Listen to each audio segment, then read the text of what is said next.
में निमंत्रण नहीं भेजे जाते, जिनका जमीर जिंदा होता है वो खुद चले आते हैं। बाबा साहब भीमराव अम्बेडकर की 132वीं जयंती पे मैं इन्हें नमन करता हूँ, मैं इन्हें प्रणाम करता हूँ। सम्मानित मंच, उपस्थित श्रोताओं, आपको भी मैं बाबा साहब भीमराव अम्बेडकर की 132वीं जयंती पे बहुत बहुत बधाइयाँ देता हूँ। मित्रों, भाइयों, इस देश के अंदर समय समय पर इस देश के अंदर महान दलित, पिछड़ा, शोषित समाज के संत हुए, जिन्होंने देश के दलित और पिछड़े वर्ग को आगे बढ़ाने में अपना महत्वपूर्ण योगदान दिया तथा सामाजिक क्रांति को आगे ले जाने में अपना जीवन न्यौछावर कर दिया था।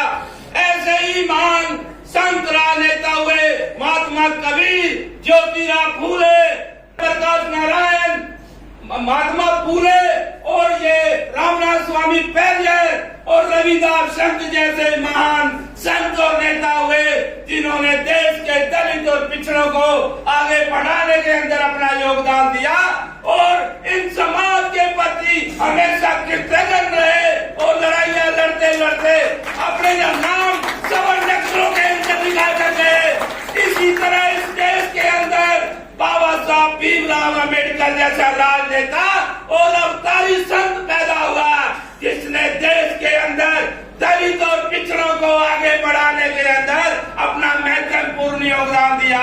मेरे दलित पिछड़े भाइयों, बाबा साहब एक देश के अंदर कोई नूर का हीरा था, जिसकी चमक आज विदेशों के अंदर भी है। एक हीरा इंग्लैंड के अंदर महारानी एलिजाबेथ के पास पड़ा है और एक हीरा ये बाबा साहब अम्बेडकर जी थे, जिनको आज पूरे आज देश के अंदर ही नहीं विदेशों के अंदर भी आज पूजा जा रहा है। उन्हीं के कार्यों की वजह से आज बाबा साहब एक विश्व के नेता थे। मेरे भाइयों बहनों, बाबा साहब भारत के महान वीर नेता, समाज सुधारक और राष्ट्रीय नेता थे। बाबा साहब ने बड़ी विभिन्न परिस्थितियों में अपना जीवन प्रारंभ किया। वे उस समाज में पैदा हुए जिस समाज के अंदर मनुवादी व्यवस्था के लोगों ने उनका विरोध किया। बाबा साहब जब स्कूल में पढ़ने जाया करते थे तो टाट और पट्टी साथ लेके जाया करते थे। इसी तरह मेरे दलित और पिछड़े भाइयों, बाबा साहब जब कक्षा में होते तो उन्हें पानी पीने के लिए गले की इजाजत नहीं दी और पानी के लिए गले के हाथ नहीं लगा सकते थे। इसी तरह बाबा साहब ने देश के अंदर जाति, धर्म, भाषा, शिक्षा, समानता, छुआछूत और स्त्री पुरुष के अधिकारों के लिए लड़ाइयाँ लड़ी। इसी तरह देश के दलित और पिछड़ों के लिए ताउम्र लड़ाइयाँ लड़ी। बाबा साहब का विरोध किसी समूह, व्यक्ति या वर्ग से नहीं था, उनका विरोध समाज में उस व्यवस्था के खिलाफ था जिसने मानव में भेद उत्पन्न कर दिया था। बाबा साहब एक ऐसे समाज की रचना करना चाहते थे जिसके जरिए इस देश के अंदर दलित, शोषित, पिछड़ों के साथ अत्याचार न हो। पर ये हालात है नहीं मेरे भाइयों, ये हालात है नहीं। अभी आप देख रहे हो, बाबा साहब का सबसे बड़ा योगदान भारत का संविधान है।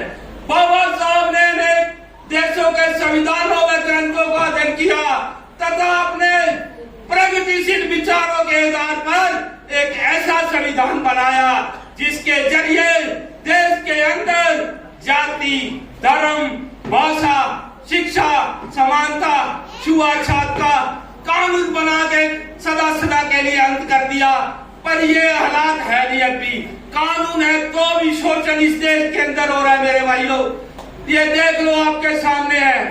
इसी तरह बाबा साहब भीमराव अम्बेडकर ने देश के दलित, पिछड़ों, शोषित वर्ग को शस्त्र के रूप में दिया आरक्षण। इस देश के दलित और पिछड़ों को राजनीतिक तौर पर और सरकारी नौकरियों के अंदर बाबा साहब ने आरक्षण दिया तो देश के अंदर तो बड़े बड़े नेता और बड़े बड़े ये लोग आज इस संसद में हैं।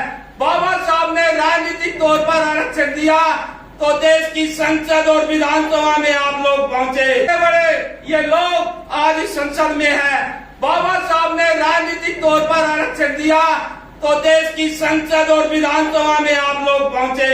अगर ये बाबा साहब आरक्षण नहीं देता तो आपको कोई संतरी भी नहीं बनाता। मेरे भाई लोगों, ये बाबा साहब की बदौलत आज आप बड़े बड़े मंत्री, एमएलए, एमपी बने हो और आज ये मास्टर भी बाबा साहब की देन है।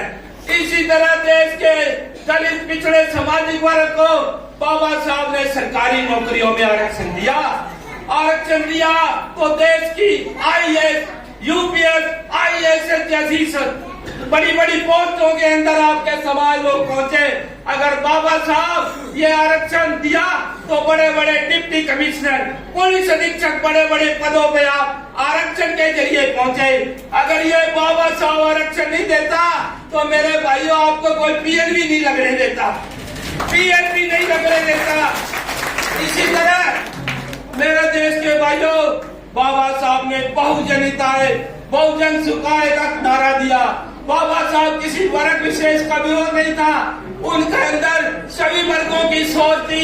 इस कारण शहीद आजम भगत सिंह ने अपनी किताब में लिखा कि ये बाबा साहब जैसे लोग विरले ही पैदा होते हैं जिसने इस देश को इतना बड़ा संविधान दिया।